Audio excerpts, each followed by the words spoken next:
Hi guys, I'm Anna and here is for you new explained video. Today we're gonna talk about skill trees in Diablo 4.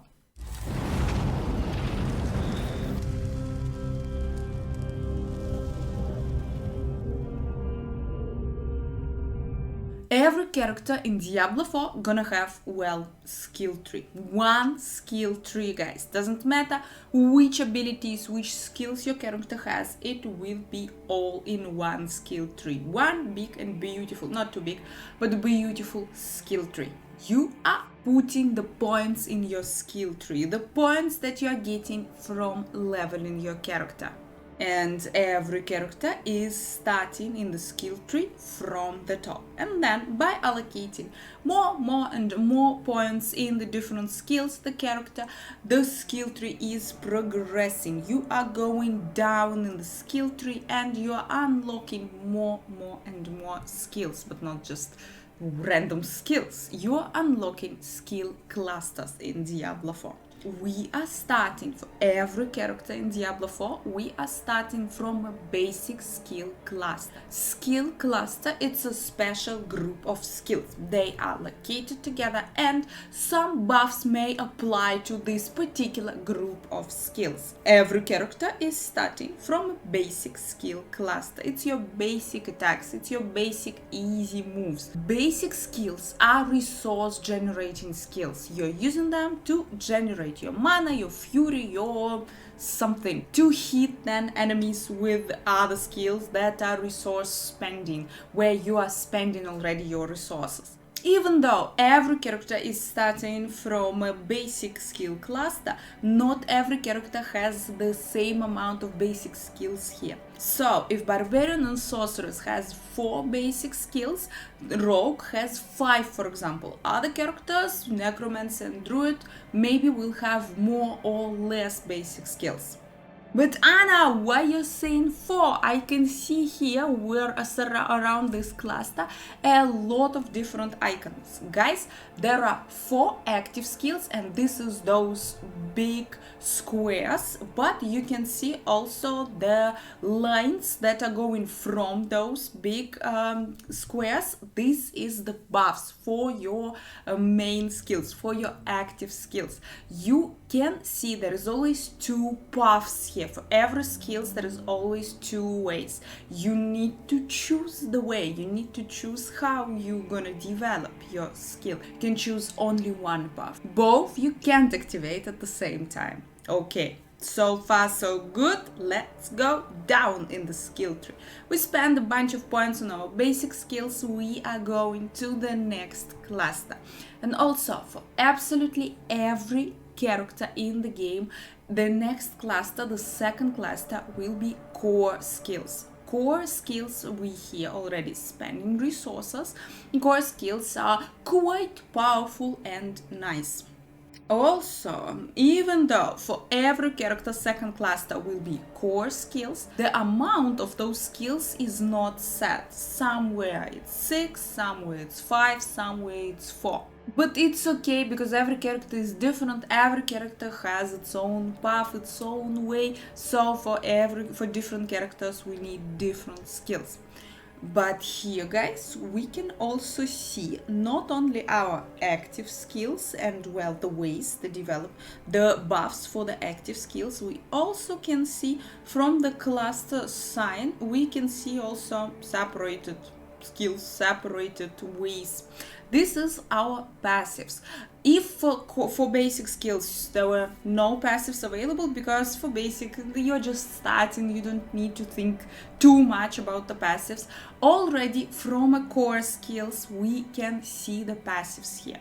The passives there are all kinds of passives. There are, well, some buffs for particular type of a skill, or buffs for cluster, buffs or your ability, just something that's in general buffing your character, the damage of a character, or your health. So absolutely all the ways are possible, all the passives are there.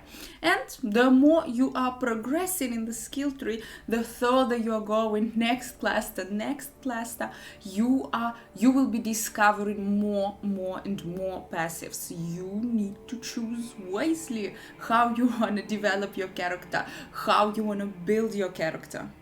Let's go next cluster, and here it's becoming interesting. For sorceress and for barbarian, the next cluster called defensive skills. For rogue, the next cluster called agility skills.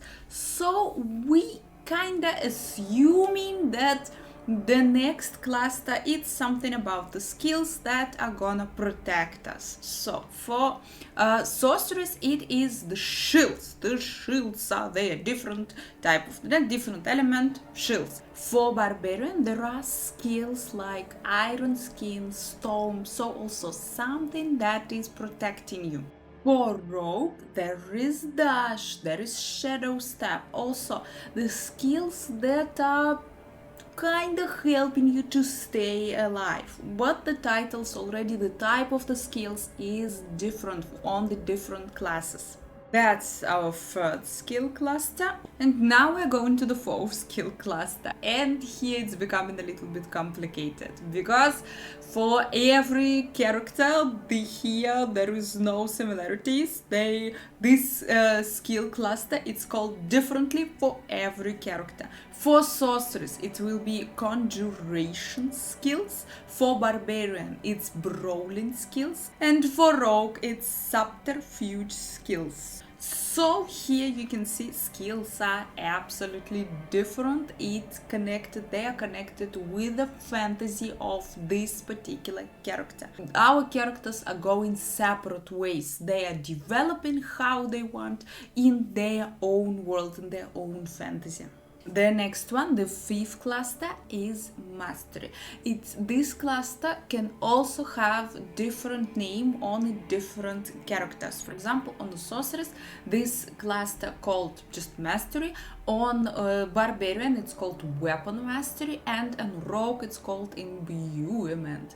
But this cluster is surrounded by the idea of mastery. We are mastering, we are embracing the power of our build, of our character. Here we can have some pretty cool skills, or we can have, again saying mastering. But barbarian and rogue, for example, they are increasing, they are improving the weapon, the synergy of skill and weapon here.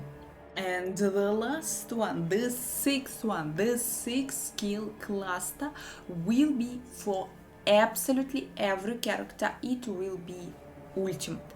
Here also for absolutely every character we're gonna have 3 ultimate skills. Sick ultimate skills, usually with absolutely sick, crazy animation. On some characters ultimates are ultimately powerful, on other characters ultimates are not so powerful, but always they look stunning.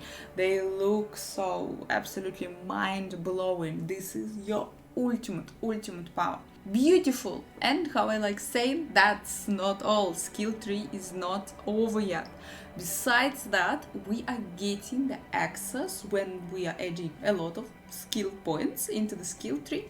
Then after the ultimate cluster, we are getting the last cluster, passive cluster.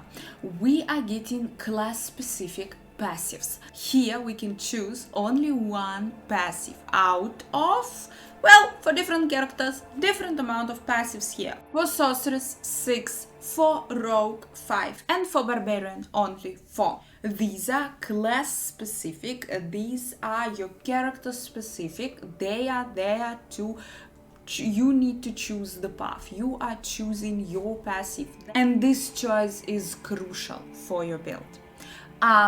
In other skill clusters, you're not necessarily choosing only one skill. You can choose as many skills as you want, as many points as you're willing to spend in this cluster. By the way, guys, points. How you're spending the points? How many points can I put in any skill? Well, guys, on every active skill, you can spend 5 points. You are putting there 5 points, then you're putting 1 point into the first upgrade, and then you're putting 1 more point into the choice, into the upgrade choice, either in one or in other one. So in total, on every skill, you are spending 7 points. On passives, you can see that some passives has just you need to spend there just 1 point. Some passives, they have ranks, and you can allocate there up to 3 points and also upgrade the passives. Besides that, you can see, guys, that, well, why here I can see that this skill has 6 points out of 5. Yeah, how that happened? This happening because this character is wearing right now an item, and on this item somewhere it's said +1 to this skill, +1 rank to this particular skill. This means that we are getting plus skill points from items, and not only for one skill we can add the points. Here on this picture, guys, you can see that in this cluster all the skills has this 1 point, blue point. This means that on the item somewhere there was +1 point to this skill cluster, to all the skills from this cluster. This is absolutely amazing, guys, and this is Diablo 2 way. Other little touch, if you will hover over your skill, your active skill, you will see not only the type of a cluster, not only core, basic, defensive skill, you will also see the damage type, which particular damage this skill is doing. Fire, lightning, cold, blood joining, shadow, melee. All of this you see on your skill, and this is helping you to build your character, to put the items together, because the items will be really oft either no adding plus skill, yeah, we said already, +1 skill point for the skill, or the item can, for example, increase the damage of all your lightning skills, or for your fire skills, or your cold skills. You know what I mean? And you always need to check which skill types, which skill damage am I dealing right now, which skills, and how to combine the skills together that I'm using. Skills doesn't have synergies in the classic Diablo 2 way, how we had, yeah, if you are adding the skill points in this skill, the other skill will have the benefits, will have more damage out of it. No, you don't have anything like this, but with this, well, damage type synergies that we are buffing always the specific damage type, the skills with the specific damage type, we are achieving more buffs, we're achieving more damage, plus some passives are also working with this, working with particular damage type here. Okay, almost everything, guys. One last touch. You can see here refund cost and the gold amount. Yeah, you can respec in your skill tree. Choices are not ultimately final. You can respec, and respec costs money, it costs gold. First time when you are respecing, first couple of times when you are putting the points back, it will be not so much gold.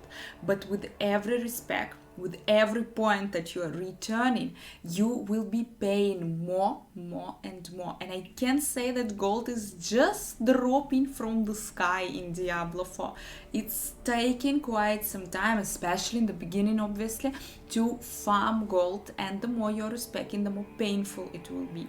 You also need gold in town if you will want to roll something on the item, enchant something on your item, add aspects on your gear. Everywhere you need gold. That's why better be careful, really careful, if you are, when you're adding the points and when you want to respec, because you are respecing every single point on every skill. Guys, we calculated you are spending minimum 7 points, which means that, well, it's 7 points, it's this price 7 times. If you want to add if you want to respec and you want to add points somewhere else, well, then think about plus passives, plus I put the points in the passives for this skill, so quite expensive. Overall, altogether, it's becoming quite expensive, especially if it's not your first respec, if you already were respecing multiple skills. Simple and elegant system. It costs you gold, a lot of gold. Thank you for watching. I hope I answered all the questions. But if something is still unanswered, please drop your question in the comments below. Don't forget to like, don't forget to subscribe, and I hope to see you soon in the sanctuary.